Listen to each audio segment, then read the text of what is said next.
Hello everyone, welcome or welcome back to my channel. I hope you're doing really great. So in today's video we'll be discussing the chapter Regional Economic Development, जो कि chapter 20 है आपके class 12 geography का.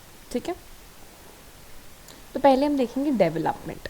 तो basically development होती क्या है. ठीक है, तो डेवलपमेंट जो है, एक मिनट, डेवलपमेंट जो है वो सिर्फ हम किसी एक चीज़ को लेके नहीं कह सकते कि सोशली अगर आप डेवलप हो गए हो या फिर इकोनॉमिकली अगर आपके पास बहुत ज़्यादा पैसे आ गए हैं, आप इकोनॉमिकली बहुत ज़्यादा डेवलप हो गए हो, तो यू आर फुल्ली डेवलप्ड. ऐसा कुछ नहीं होता है. कोई भी कंट्री अगर सिर्फ इकोनॉमिकली भी डेवलप्ड है तो ज़रूरी नहीं है कि वो पूरी तरीके से डेवलप्ड है. डेवलपमेंट का मतलब है कि ना सिर्फ इकोनॉमिकली बट ऑल्सो पॉलिटिकली और सोशली एक सोसाइटी अगर डेवलप्ड है तो उसे डेवलपमेंट कहते हैं. इन शॉर्ट, ओवरऑल डेवलपमेंट पूरे सोसाइटी का अगर हर स्पीयर में वो डेवलप कर रही है, ओवरऑल इम्प्रूवमेंट हो रही है, तो उसको डेवलपमेंट कहते हैं. ठीक है, the quest for development and strategies for development could be related to. ठीक है, अब किस किस चीज़ से हम डेवलपमेंट को रिलेट कर सकते हैं. अगर rapidly increasing population and pressure और फिजिकल रिसोर्सेज. अब अगर पॉपुलेशन बढ़ेगी तो जितने भी रिसोर्सेज है, फिजिकल रिसोर्सेज, उस पर प्रेशर तो आएगा ही, क्योंकि पॉपुलेशन बढ़ेगी तो उनकी नीड्स भी तो बढ़ेंगे ना. तो उनकी नीड्स को अगर हमें सेटिस्फाई करना है तो रिसोर्सेज भी ज़्यादा होने चाहिए. पॉपुलेशन बढ़ती जा रही है, रिसोर्सेज होंगे नहीं, तो यू रियली थिंक डेवलपमेंट होगी नहीं, राइट. तो जो पॉपुलेशन इंक्रीज़ होती है तो वो काफ़ी ज़्यादा प्रेशर डालती है रिसोर्सेज के ऊपर. ठीक है, सेकेंड पॉइंट क्या है. सेकेंड पॉइंट है growing demand for food and other necessities of life. तो दूसरा पॉइंट ये है कि पॉपुलेशन बढ़ रही है तो ऑब्वियसली डिमांड फॉर फूड, खाने के लिए जो डिमांड है वो भी बढ़ेगी, और बाकी जो भी अदर जो भी नेसेसिटीज़ है लाइफ की, मतलब रहने के लिए घर वगैरह जो कुछ भी है, काम करना, मतलब एम्प्लॉयमेंट पर्पस, वो सब भी आपका ग्रो हो रहा है, उसकी डिमांड भी ग्रो हो रही है क्योंकि पॉपुलेशन ग्रो हो रहा है. ठीक है, quest for improving the general standards of living of the people specifically in less developed parts of the world. अब जहाँ पे अगर आप किसी ऐसी जगह पे रह रहे हो जहाँ पे लिविंग कंडीशन सही नहीं है, फॉर एग्जांपल अगर आप स्लम्स में रह रहे हो जहाँ पे काफ़ी अनहाइजीनिक है, आपको सारे रिसोर्सेज नहीं मिलते हैं, लिविंग कंडीशन सही नहीं है, तो आप डेफिनेटली चाहोगे कि आप किसी ऐसी जगह पे जाओ जहाँ पे आपकी लिविंग कंडीशंस बेटर हो, राइट. तो वही है कि देयर इज़ अ क्वेस्ट, मतलब कॉन्स्टेंट एक अर्ज है कि एक जनरल स्टैंडर्ड ऑफ लिविंग होना चाहिए. अगर बहुत ज़्यादा अच्छा नहीं तो कम से कम एक स्टैंडर्ड उसका एक जनरल होना चाहिए, ताकि जो less developed part of the world से आते, जहाँ पे जिस भी कंट्री में डेवलपमेंट इतनी ज़्यादा नहीं है, वो एक अच्छे से एक ज़िंदगी व्यतीत कर सके. तो एक जनरल स्टैंडर्ड ऑफ लिविंग होनी चाहिए. ठीक है, उसके बाद fourth point is decolonisation of large number of countries and their consequent emergence as independent countries. तो अब ऐसा नहीं होना चाहिए कि हर कोई, जैसे इंडिया 1947 के पहले तक ब्रिटिश कंट्रोल के अंडर में था, तो वो कॉलोनाइज था. तो डी कॉलोनाइजेशन मतलब हर एक कंट्री इंडिपेंडेंट होना चाहिए, वो किसी के बंद ही नहीं होने चाहिए. ठीक है, उसके बाद reconstruction of former colonies that have now become independent sovereign states. और रिकन्स्ट्रक्शन होना चाहिए किसका, जो पहले किसी ने कंट्री, मान लो कोई कंट्री है जिसे पहले किसी ने कैप्चर कर रखा है, तो उसको अभी जो है फुल सोवरेनिटी, फुल फ्रीडम दे देना चाहिए और उसका रिकन्स्ट्रक्शन होना चाहिए. क्यों? क्योंकि जब किसी ने उसे कैप्चर कर रखा होगा तो काफ़ी कुछ वहाँ पे एक्सप्लॉइट किया होगा, उस एरिया का काफ़ी कुछ बर्बाद किया होगा. तो भैया मतलब मान लो इंडिया जब आज़ाद नहीं थी, ब्रिटिशर्स ने जब कैप्चर किया था इंडिया को, मान क्या लो, ये तो सत्य है, हाँ, तो काफ़ी चीज़ें एक्सप्लॉइट की थी इंडिया की, काफ़ी चीज़ें बर्बाद की थी, काफ़ी चीज़ों को नुकसान पहुंचाया था इंडिया में. तो जब इंडिया फ्री हुई तो उस चीज़ों से, मतलब उन चीज़ों से इंडिया को उभरना पड़ा था, निकलना पड़ा था. तो वही है कि रिकन्स्ट्रक्शन करने की ज़रूरत है उन एरियाज़ की, उन कंट्रीज़ की जिससे पहले किसी ने कॉलोनाइज कर लिया था. ठीक है, उसके बाद regional disparities at the national international levels. अब रीजनल डिस्पैरिटीज़ होती है, मतलब अगर आप किसी एक रीजन से हो, आपका दोस्त किसी और रीजन से है, ठीक है, तो एक काइंड ऑफ कोई ना कोई कॉन्फ्लिक्ट होती ही है. ठीक है, तो उसको भी लुक आफ्टर करना था.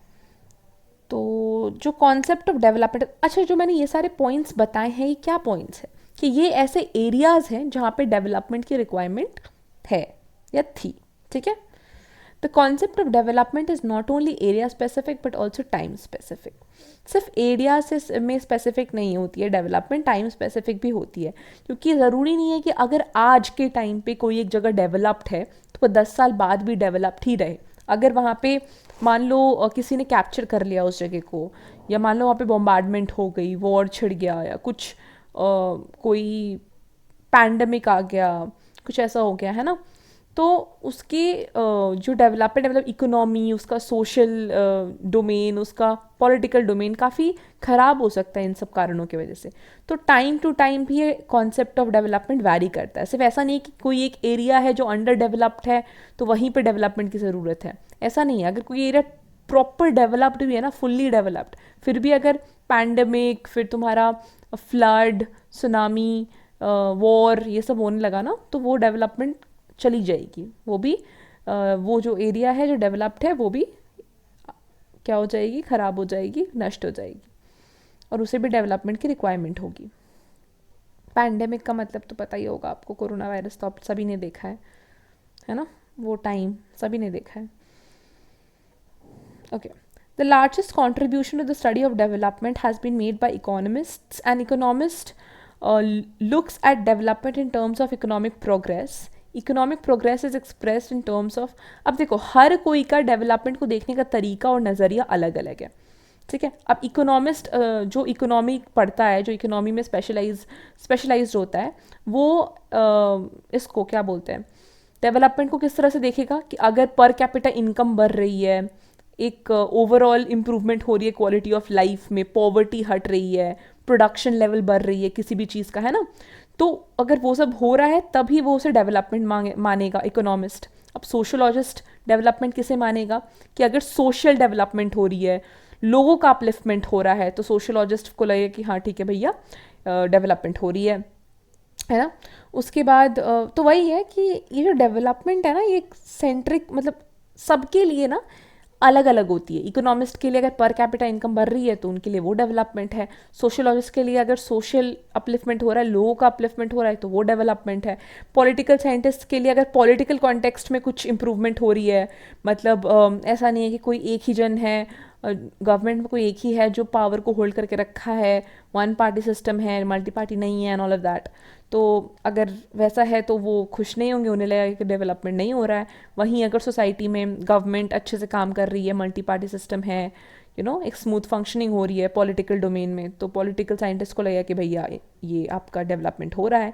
हिस्टोरियन को भी लगेगा कि, अब हिस्टोरियन का कॉन्सेप्ट ऑफ डेवलपमेंट क्या है, कि जो भी थ्योरी, जो भी मॉडल, ये सब जो हो रहा है ना, वो ऐसा नहीं है कि वो एक स्ट्रॉन्ग, वो एक उसमें एक स्ट्रेंथ होनी चाहिए, वो एक स्टेबल इन्फॉर्मेशन होनी चाहिए. ऐसा नहीं कि हिलता डुलता कुछ भी गलत फलत, मतलब कोई भी टेम्पोरल मॉडल्स दे दिया, टेम्पररी मॉडल्स, कोई उसकी परमानेंट वैलिडिटी है ही नहीं, है ना, तो वो उसे डेवलपमेंट मानते हैं.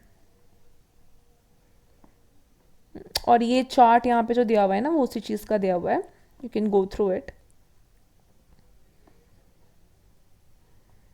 और जोग्राफर, एक जोग्राफर डेवलपमेंट किसको मानता है, अगर इकोनॉमिक प्रोग्रेस हो रही है, सोशल डेवलपमेंट हो रही है, पॉलिटिकल डेवलपमेंट हो रही है, और इन्वायरमेंटल प्रिजर्वेशन हो रही है, तो उसे एक जोग्राफर डेवलपमेंट कहेगा, ठीक है.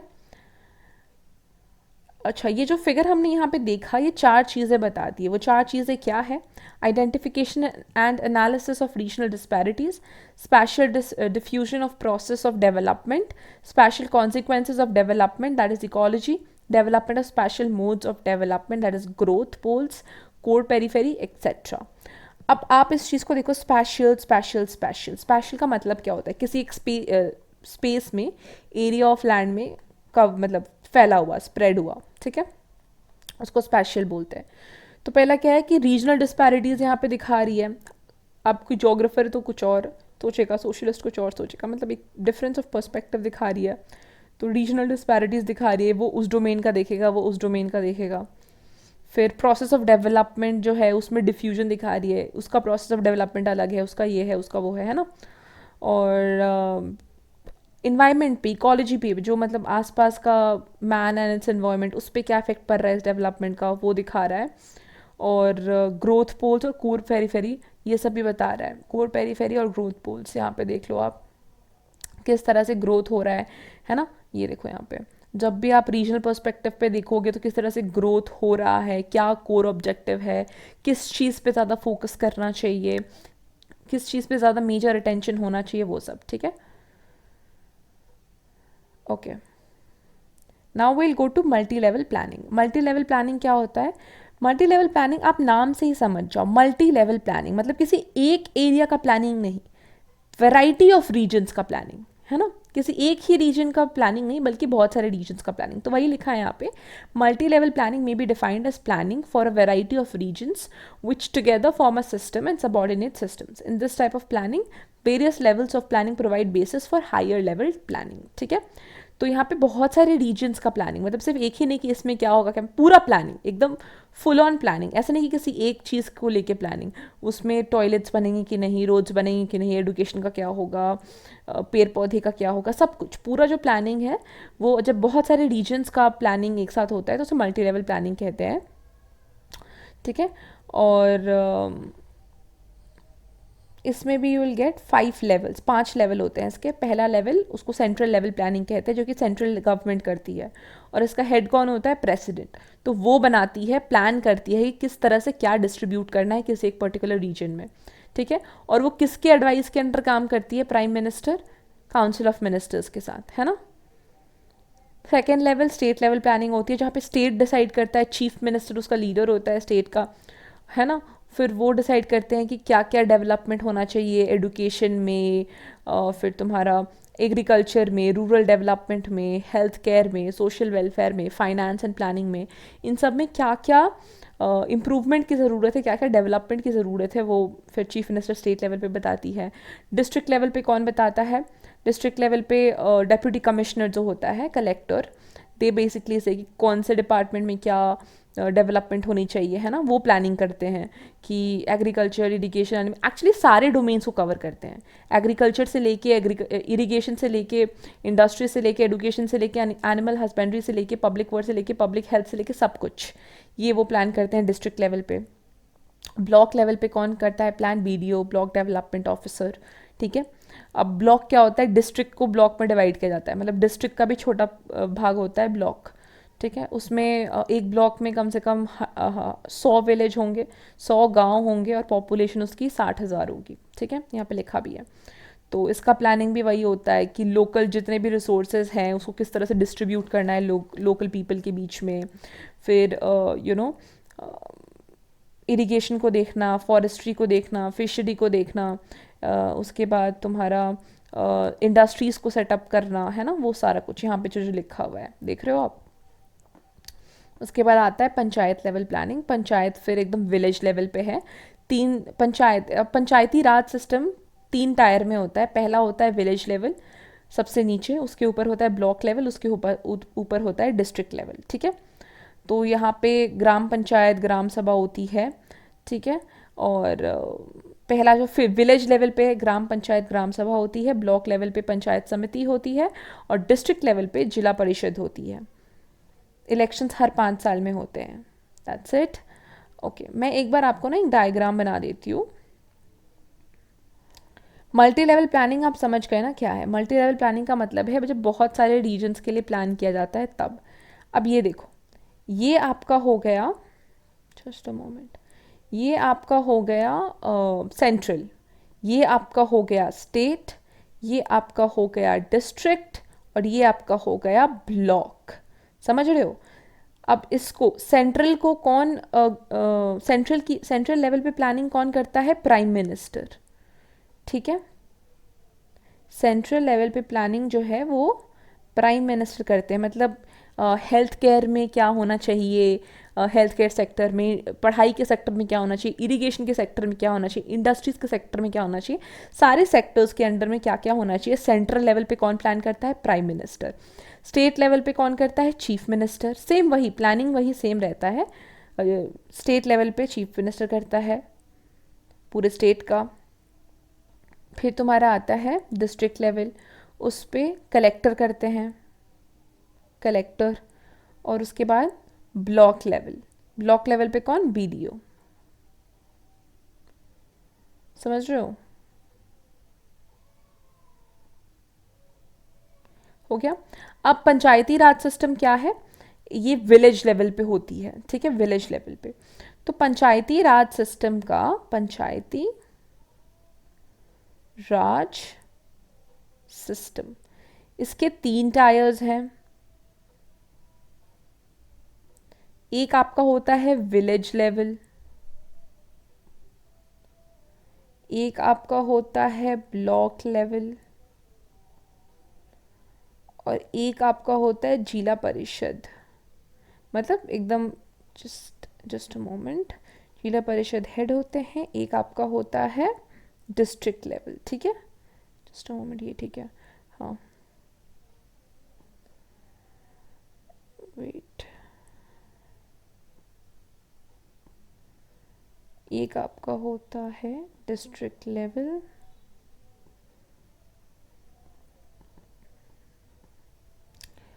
तो विलेज लेवल पे आपकी जिला परिषद, सॉरी, विलेज लेवल पे आपका ग्राम सभा और ग्राम पंचायत होता है, ठीक है, यहाँ पे लिखा है, आप देख सकते हो, ये जो लास्ट में लिखा है, ठीक है। और ब्लॉक लेवल पे आपका पंचायत समिति होता है, और डिस्ट्रिक्ट लेवल पे क्या होता है, जिला परिषद होता है। If you want to take a screenshot आप ले सकते हो, वैसे भी स्क्रीनशॉट लेके कोई फ़ायदा नहीं है, बिकॉज मैंने सारा शॉर्ट फॉर्म्स में लिखा है। Anyways, so moving ahead, okay, so planning regions. तो प्लानिंग रीजन्स का मतलब क्या होता है, अब आप टर्म देख के खुद ही समझ जाओगे कि प्लानिंग रीजन्स क्या होता है, किसी भी रीजन का प्लानिंग करना, ठीक है। तो अगर हम इसे डिटेल में देखें तो क्या होता क्या है, बहुत कॉम्प्लेक्स वे में यहाँ पे लिखा हुआ है प्लानिंग रीजन, यहाँ पे आप लास्ट में देख लो, लास्ट की जो अंडरलाइन लाइन्स है यहाँ पे, planning region is a self created living organism having a life time which not only supports the life in the region but also radiates unifying forces that enable the region to be a unified regional space so that to facilitate the practice of regional planning so and so, ठीक है। तो ये इतना complex जो लिखा है, basically planning reason होता क्या है। तो जो प्लानिंग रीजन है वो किसी भी एक जोग्राफिकल एरिया मतलब कोई भी एरिया, नॉर्मल एरिया, अब उसको अगर आप जोग्राफी का आंसर लिख रहे हो तो थोड़ा अगर आप ऐसे लिखोगे ना, geographical area and all that, तो वो थोड़ा अच्छा लगता है। तो कोई भी एक जोग्राफिकल एरिया, क्योंकि हर एक एरिया जोग्राफिकल एरिया ही होता है, everything we are seeing around each other, the mountains, the valleys, the roads and everything, that is all a part of geography, ठीक है। तो कोई भी एक जोग्राफिकल एरिया जिसको रीजनल प्लानिंग के लिए डेजिग्नेट किया जाता है या डेवलप किया जाता है, वो आता है प्लानिंग रीजन के अंदर। मतलब प्लानिंग रीजन किसी भी एक पर्टिकुलर जोग्राफिकल एरिया का डेवलपमेंट करती है, ठीक है, उसका अपलिफ्टमेंट करेगी, उसका प्लानिंग करेगी कि इस तरह से जो ये अभी ठीक नहीं है, अगर मान लो रोड्स ख़राब है तो उसे ठीक करना है, उसको डेवलप करना है, उसका फिर से मतलब अच्छे से बनाना है, ठीक है। तो इसी को हम कहते हैं प्लानिंग रीजन। और ये गवर्नमेंटल बॉडीज़ जो होती है ना, जो गवर्नमेंट है ना वो कराती है, ठीक है, या तो गवर्नमेंट कराएगी या कुछ ऐसे ऑर्गेनाइजेशंस होते हैं जो एक साथ कोऑर्डिनेट करके डिसीजन लेते हैं, तो वो भी ये करा सकते हैं, ठीक है। अब यहाँ पे हम ये देखेंगे कि regional planning should have the following characteristics. अब जब हम रीजन प्लानिंग के बारे में बात कर रहे हैं तो कौन सा रीजन आता है इस रीजनल प्लानिंग के अंडर, तो यहाँ पे कुछ ऐसे पॉइंट्स दिए गए हैं। तो पहला तो उस रीजन का साइज़ जो है वो ज़्यादा बड़ा भी नहीं होना चाहिए, ज़्यादा छोटा भी नहीं होना चाहिए। उसकी बाउंड्रीज़ जो है वो फ्लेक्सिबल होने चाहिए। ऐसा नहीं है कि भैया देखो हम सिर्फ यहाँ से यहाँ तक ही रहेंगे। मान लो, मैं बताती हूँ कैसे, मान लो ये पर्टिकुलर एरिया है, तो तुम बोलो कि भैया देखो हम तो इतने ही दूर के हैं, हम इससे ज़्यादा तो एक्सपैंड कर ही नहीं सकते, तो ऐसे बोलोगे तो ऐसे नहीं। तो उसका जो बॉर्डर्स है, मतलब ये बॉर्डर्स मतलब क्या, जो एंड पार्ट है वो फ्लेक्सिबल होना चाहिए। कहीं अगर फ्यूचर में उसे एक्सटेंड भी करना पड़े थोड़ा सा, मतलब इस एरिया को भी लेना पड़े तो वो ले ले, ठीक है, वैसा रीजन होना चाहिए। उसका शेप जो है वो कंटिग्यूअस और कॉम्पैक्ट होना चाहिए, मतलब अडजॉइनिंग होना चाहिए, ठीक है। अडजॉइनिंग मतलब एक साथ होना चाहिए, ऐसे मतलब बताती हूँ मैं। मान लो ये रीजन है ना, तो अडजॉइनिंग होना चाहिए, कॉम्पैक्ट होना चाहिए। ऐसा नहीं है कि ये यहाँ है और एकदम सेक्लूडेड सी जगह पे और एक पता नहीं रीजन कहाँ है, ठीक है, बहुत दूर है कहीं, है ना, तो वैसा नहीं होना चाहिए। समझ रहे हो आप लोग। तो ये सारे एक्चुअली फीचर्स दिए हुए हैं कि क्या क्या होना चाहिए। उसके बाद क्या है, एक नेचुरल कोहेशन होना चाहिए। उस जो भी वो एरिया है वहाँ पे एक नेचुरल कोहेशन होना चाहिए। अब नेचुरल कोहेशन क्या होता है, नेचुरल कोहेशन का मतलब होता है कि एक काइंड ऑफ हार्मनी वहाँ होनी चाहिए, वो नेचर के साथ कनेक्टेड होना चाहिए वो, है ना। ना, वो नेचर से ज़्यादा अलूफ नहीं होना चाहिए, उसके आसपास नेचर होना चाहिए। और इकोनॉमी हार्मनी होनी चाहिए, वहाँ का इकोनॉमी जो है वो सही होना चाहिए, है ना। ऐसा नहीं कि एकदम डिप्राइव्ड ही है या फिर एकदम बहुत ज़्यादा, मतलब एक काइंड ऑफ हार्मनी होनी चाहिए इकोनॉमी के साथ। और सोशल हार्मनी भी होनी चाहिए वहाँ, एक तरह से लोगों के बीच में बॉन्डिंग अच्छी होनी चाहिए, सोसाइटी वहाँ की अच्छी होनी चाहिए, एक सोशल हार्मनी होनी चाहिए, फंक्शनल यूनिटी होनी चाहिए, सिमिलैरिटी ऑफ प्रॉब्लम्स होनी चाहिए, एडमिनिस्ट्रेटिव कन्वीनियंस, रीजनल कॉन्शियसनेस, मतलब वहाँ पे फंक्शन भी जो हो रहे हैं वो सही होने चाहिए, जो भी प्रॉब्लम्स है सबके सिमिलर, एक तरह के ही प्रॉब्लम्स हो। अगर वो कोई एडमिनिस्ट्रेटिव उस पर काम कर रही है तो उनके लिए ईजी होना चाहिए कि वो वहाँ पे काम कर पाए, क्योंकि अगर प्रॉब्लम सेम रहेंगे तो टैकल करना इजी होगा। अब किसी का कुछ और प्रॉब्लम है, किसी का कुछ और प्रॉब्लम है, तो वो टैकल करने में थोड़ा डिफिकल्ट हो जाता है, समझ रहे हो। तो बस वही है। ओके, सो अब हम देखेंगे हायरार्की ऑफ प्लानिंग रीजन्स, ठीक है। तो planning regions basically 3 tier system होती है, जिसमें पहले माइक्रो रीजन्स, फिर मेजो रीजन्स, फिर आपका मैक्रो रीजन्स आता है, ठीक है। तो सबसे ग्राउंड लेवल पे सबसे स्मॉलेस्ट कौन सा होता है, माइक्रो रीजन। अब इसके नाम में ही लिखा हुआ है माइक्रो, तो काफ़ी स्मॉल होता है। तो जितने भी ये तीनों प्लानिंग रीजन है उसमें से सबसे स्मॉलेस्ट जो है वो माइक्रो रीजन ही है। And it has the potential for developing at least one specialization of production cycle of great significance. A region that possesses great potentialities for development and production of any single specialization can be treated micro region. Agriculture in Punjab. तो यहाँ पे basically कहा क्या गया है, specialisation, ठीक है, specialisation, इस पे फोकस कीजिए आप। देखिए, जितना रीजन छोटा होता है उतना ज़्यादा आप उस पर स्पेशली फोकस कर सकते हो। मान लो अगर आपको कोई सिलेबस कवर करना है, आप एग्ज़ाम देने वाले हो और आप उस सिलेबस को कवर कर रहे हो, ठीक है। तो उसमें से अगर सिलेबस सिर्फ आपका एक चैप्टर का होगा तो आप उस एक चैप्टर को बहुत डेडिकेटेडली पढ़ोगे और कंप्लीट करोगे, है ना, मतलब एकदम डेप्थ में चले जाओगे, उसका उस चैप्टर में दिए गए पॉइंट्स के हिस्ट्री में भी जाके उसे पढ़ोगे, है ना, क्योंकि एक ही चैप्टर है और टाइम ज़्यादा है ना। बट वहीं अगर 10 चैप्टर होंगे तो आप स्पेशली उस चीज़ पे फोकस नहीं कर सकते, हर चैप्टर पे एक स्पेशल अटेंशन नहीं दे सकते, एक जनरलाइजेशन हो जाती है वहाँ पे, है ना। तो माइक्रो रीजन की एडवांटेज क्या है कि जब इस माइक्रो रीजन किसी एक छोटे से रीजन का प्लानिंग करना होता है तो स्पेशल फोकस उस पर किया जा सकता है। और यहाँ पे एग्जांपल्स भी दिए हुए हैं, जैसे agriculture in Punjab, hydro electric power in Himachal Pradesh, tourism in Jammu and Kashmir, ये सारे एग्जाम्पल्स हैं माइक्रो रीजन्स के, ठीक है। मेजो रीजन्स क्या होते हैं, तो मेजो रीजन्स ऐसे होते हैं, यहाँ पे जैसे लिखा है, meso regions combine in themselves a few micro regions and lie in the middle of the hierarchy of planning regions. तो आप इससे समझो माइक्रो, मेजो, मैक्रो, माइक्रो सबसे कम, मैक्रो सबसे ज़्यादा और मेजो बीच का। तो मेजो रीजन्स में बेसिकली 2-3 रीजन्स होते हैं, मतलब छोटे छोटे रीजन्स को 2-3 छोटे छोटे रीजन्स को मिला दो तो मैक्रो मेजो रीजन्स हो जाते हैं, और उनका प्लानिंग जो है उसे मेजो रीजन कहते हैं, मतलब मेजो रीजन प्लानिंग कहते हैं, ठीक है। तो यहाँ पे क्या होता है, the micro regions which form the meso regions must have something common. और हाँ, अगर आप किसी भी, जैसे अगर 2-3 रीजन्स एक साथ है और उसकी प्लानिंग एक साथ हो रही है तो डेफिनेटली उसमें कुछ चीज़ें कॉमन होनी ही चाहिए। उनकी प्रॉब्लम्स, जो भी उनका प्रॉब्लम है वो कॉमन होना चाहिए। अगर उनके उस प्रॉब्लम्स को टैकल करने के लिए, उसके डेवलपमेंट के लिए अगर कुछ कर रही है गवर्नमेंट, तो प्रॉब्लम सिमिलर होंगी तो जो प्रॉस्पेक्ट्स होंगे, मतलब जो डेवलपमेंट करने का प्रोसेस होगा, प्रोसीडियर होगा, वो भी सेम होगा गवर्नमेंट का, है ना। और फिर उसका natural background, socio culture bond, ये सब भी सेम होना चाहिए।